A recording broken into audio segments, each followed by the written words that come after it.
From the Shield Sports Desk, I'm Drew Taylor. It was a busy weekend for Crusader Athletics, beginning with women's soccer. Friday they were in Nashville to take on Vanderbilt, where they battled hard but couldn't manage a big goal and were shut out, losing 2-0. After the tough loss, the women's soccer team had some leisure time in Tennessee before heading to Austin Peay Sunday to avenge Friday's loss. Once again, the Crusaders struggled to find the back of the net and were blanked for the second straight match, 1-0. The two losses this weekend brings the Crusader record to 4-3-2, which is good enough for second place in the Horizon League before conference play. Looking ahead for women's soccer team, the road trip continues as they will face off at Indiana State this Friday and then begin Horizon League action on Sunday at Detroit. The Crusaders kicked off their Horizon League schedule versus Wright State on Friday, winning in 4 sets. With an 11-game winning streak on the line, they welcomed Butler to the Arc on Saturday. Valpo, coming off their victory versus Wright State the night before, was at home again on Communiversity. The Bulldogs and Crusaders both came in with a 1-0 record in the Horizon League, so something had to give. Mary Dent has a chance to stop at set point. Unfortunately, her attempt lands just wide, giving Butler the set 1 victory. Set 2 would be all Butler again. Maggie Harbison, shown here, gets the service ace for the Bulldogs. BU would go on to cruise in that set. After the mid-game break, Coach Karen Avery had her team fired up as they would come out swinging as seen here with one of Tara Diebler's 12 kills of the night. Valpo would rally, winning sets 3 and 4, forcing an exciting 5th set. The rally, however, would fall just short on this night as Maureen Bamiro gets the kill in set 5 that would win the match for Butler 3-2. Saturday, September 18th was the first ever night game in Crusader football history. Valpo struggled to keep pace with St. Joseph's of Indiana. The Brown and Gold welcomed St. Joe's College to Brown Field. Both teams were extremely pumped for this one. St. Joe's got off to an early lead, scoring 21 first-quarter points. The Crusaders did have some highlights of their own, however. Eddie Morelli had a rush for 17 yards and a Crusader first down.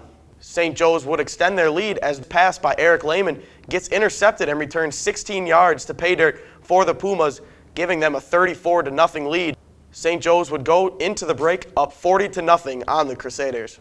After the first half trouncing by the Pumas, the Brown and Gold came out firing in the second half with a nice 47-yard pass to senior Sean McCarty from Eric Lehman. The Valpo defense began to show up in the second half. Here, Grant Bolshong is able to get Garrick Hall of St. Joe in the backfield for a loss. The Brown and Gold cracked the scoreboard with a rush here by Ryan Lair for 1 yard, bringing the score to 47-7. At the end of the night, the scoreboard was tilted heavily in St. Joe's favor, but the first ever night game was a major success. The Brown and Gold take to action this Saturday, September 25th at Homecoming, where they will be hosting the Drake Bulldogs at 1 p.m. Make sure you go out and support the team and their endeavor. The men's soccer team had their home opener under the lights at Brown Field on Sunday against the Falcons of Bowling Green. The men played their normal style of possession soccer and blanked the Falcons 2-0. Wei Ming Wong notched the first of the Crusader goals with a header in the box, and Jake Frasinger beat the outstretched arms of Miguel Rosales' far post to round out the scoring for the game. Things got a little chippy near the end of the second half with a few cards handed out to both teams. After that stellar win to move to 5-0-1, the Brown and Gold have to wait until Friday before they can take to the pitch again. It will be their conference opener against Milwaukee with game time at 7 p.m. on Brown Field. That's all this week from the Sports Desk. For the Shield Sports, I'm Drew Taylor. Thanks, Drew. This upcoming weekend is full of a lot of homecoming events, most of which are outdoors. Especially the homecoming football game. For the football forecast, we go to meteorologist Lisa Meadows.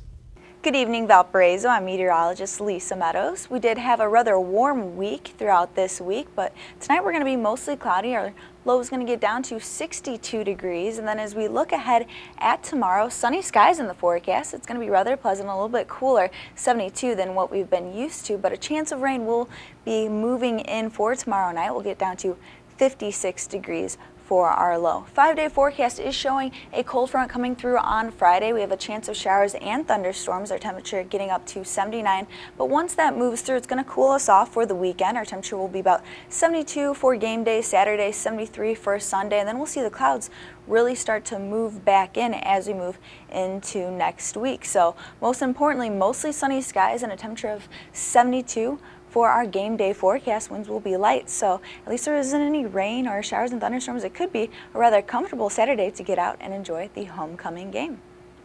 Thanks, Lisa. And more Valpo news, many students participated in this fall's career fair.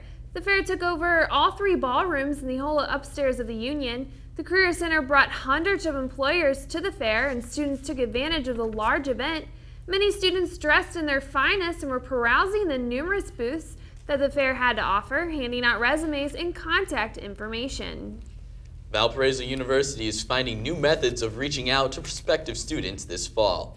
We turn it over to SHIELD correspondent Mike Jacobison at the SHIELD Correspondence Desk. The university is looking to cater to prospective students who are not able to visit the university or just want to get a more personal account of student life. The new blog is a way to draw perspectives into the lives of Valpo students.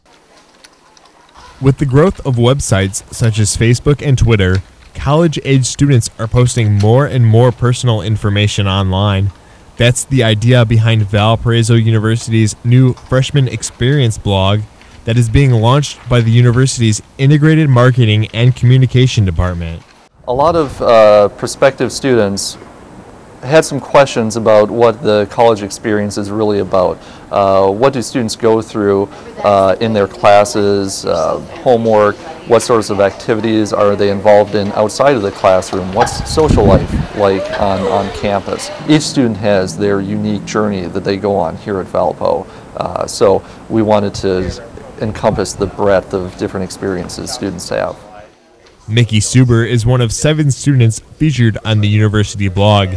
Suber is from South Carolina and is studying international business, marketing, and Chinese.